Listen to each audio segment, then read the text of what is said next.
Can everybody hear me? I have a mic here, and I have another mic here, so I'm in stereo.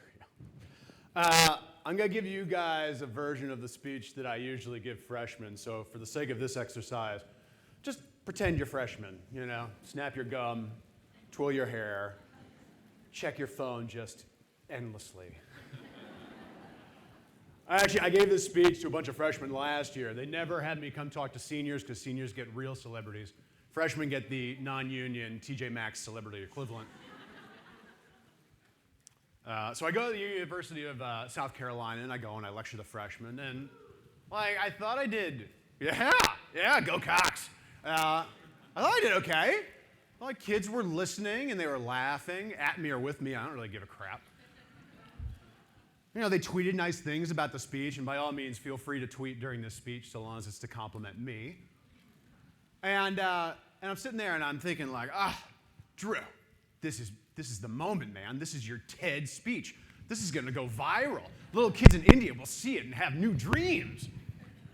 And I was thinking all of this in my head, and the people at South Carolina said that they had a DVD of the speech, and I could not wait to get home and see this DVD. I just wanted to see the inspiration just coming out of my TV set. So I got the DVD, and I sat, and I watched. And I didn't realize how much I scratch my face when I talk. Turns out it's a lot.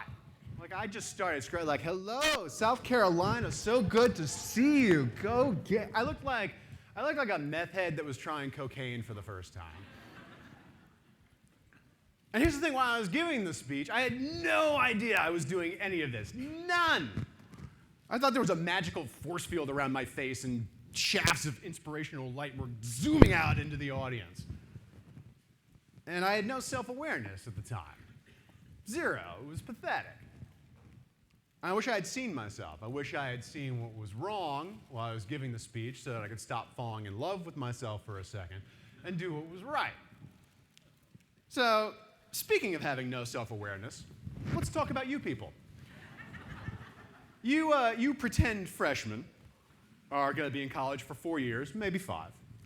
And by the time you're done with college, you should hopefully have done enough, learned enough, read enough books, met enough people, gotten in enough arguments to have gained the ability to mine the contents of your brain for all they're worth, to understand everything that goes into your own thoughts and your own processes and your own ideas, and to take advantage of all your experiences, both good and bad.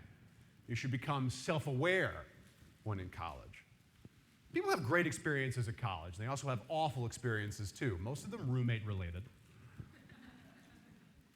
You even grow old and you look back and you feel like the awful times were actually kind of good, which is totally weird, but also totally happens. My hope for college students is that they come out of college smart enough to see inside their experiences, right? To recognize a part in their failures and adjust accordingly. You should become self-aware when you're in college, not self-involved. Freshmen are already plenty self-involved. What I'm talking about is having the ability to cut through your own bullshit, to understand why you're doing what you're doing, even when you're doing the wrong thing. Self-awareness is the single most important attribute for anyone who wants to be happy, successful, and not a terrible person. When I was in college, I was extremely reluctant to blame myself for my mistakes. If I asked a girl out and she turned me down, it was always her fault, right? It never had anything to do with me being overweight or never doing my laundry or openly picking my nose in class and wiping it under the desk. I did it. I'm sorry. I didn't do it to this podium, though. It's because I thought she was stuck up, right? I went through college blind to myself, and if I'm being honest, I stayed that way for a good long time. Much longer than I should have. 5, 6 years ago, when I was writing the post-mortal, actually, I was arrested for drunk driving. I was at a ball game, I had a lot of beer, and insisted on taking my car home, even though a friend had offered me a free ride. And the reason I got in my car was because I had become extremely adept at bullshitting myself when it came to drinking and driving. I always said I was okay to drive. And I thought I would never get caught because I was just so smart. But at home, late at night, when I would have to get up at 3 a.m. and take a leak, my bloated body bathed in the moonlight, I would stand there in the bathroom and I would know. I would know it was all a lie. I knew I was risking my life, endangering the lives of others, and endangering the welfare of my wife and my children. All for nothing, you know. It was just so dumb. Then I would wake up in the morning and I would paint it all in a fresh coat of lies. I wish I had been self-aware enough then to listen to that tiny voice inside my head that knew what was going on. Instead, I waited until the cuffs went on and I was hauled off in disgrace, soon to be $4,000 poor. And if you read the Post-Mortal, and I won't hold it against you if you haven't, you have a lot of books you guys got to read. You know John Farrell lied to himself the same way. Up until the end, he had no idea he knew what kind of damage he was doing. But he could never bring himself to fully acknowledge it. He also knew that life is only worth living once you have something worth dying for. But he was too much of a coward to make the sacrifices needed for that to happen. And because he never changed physically, he felt like he never had to change all that much emotionally.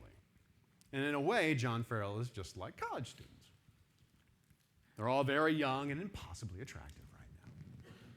Mortality seems far off in the distance. At that age, death almost doesn't feel real. It's just an idea that's out there somewhere far away, which means you have all the time in the world to be annoyingly superficial. I would implore college students not to take their time.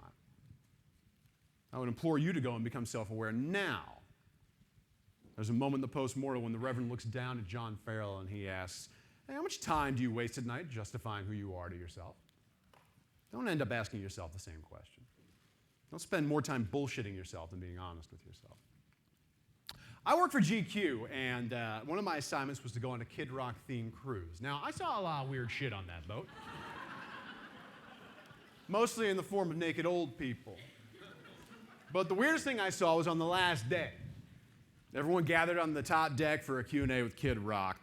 And one lady stepped to the mic and she asked him, "Hey, kid, what's your favorite moment of your career so far? And what one moment do you most regret?"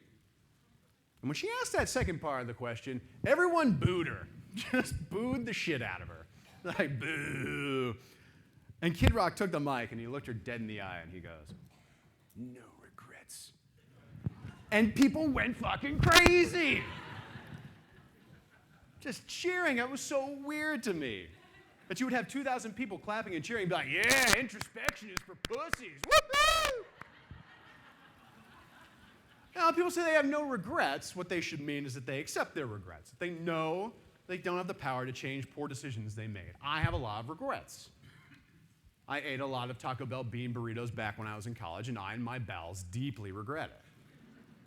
But I know I can't change what I've done, so I think about why I did them. And I make sure I never do that again, no matter how hungover I am. I don't think you're going to get much out of your time at college or your life in general if you just blindly excuse yourself for everything you've ever done. Don't be that person who says, "I'm not going to apologize for being who I am." College students should be apologizing for themselves all the time. I got a DUI and it sucked, but eventually I understood everything that went into it so I can make use of it later on. The deeper you know yourself, the deeper you can understand your own thoughts and your ideas. Because that's going to be all that matters when you get out of college. Your value to the universe will be judged strictly on your ability to think of good ideas and then to execute them. And people with no self-awareness think they have the greatest ideas in the world. I know I did. I would write a paper and I would say to myself, "Oh, this is gold, Drew. A++++. Oh, so good." And then I would get the paper back and the professor would tell me it was not gold. It was lazy and sloppy and terrible, and that I shouldn't have used Metallica's Master of Puppets as my only source in the bibliography.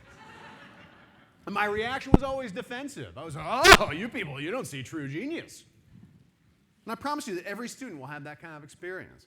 Probably many of them. College is the place where you have all your bad ideas. Most everything you accomplish in college, term papers you write, guys you go out with, will not be used by you later on in life. You got to come up with all your terrible ideas before you can start having good ones. And before you can tell yourself honestly which ideas of yours are good and which are bad. And that applies whether the idea is a novel or a new type of clear malt beverage or choosing a spouse or whatever. Hopefully you'll learn enough here to come up with good ideas, to be able to expand on them and communicate them clearly to other people. Blow them out, find the parts that make the most sense, and synthesize them into something useful. Doesn't matter what your major is, doesn't matter what your job is when you get out of school, or even if you have one. You're going to have good ideas, and you're going to have to want to put real thought and care into them, because no one will do it for you. You should be self-aware enough to know that. You should be self-aware enough to know that you need to listen to people. People are going to push you in life.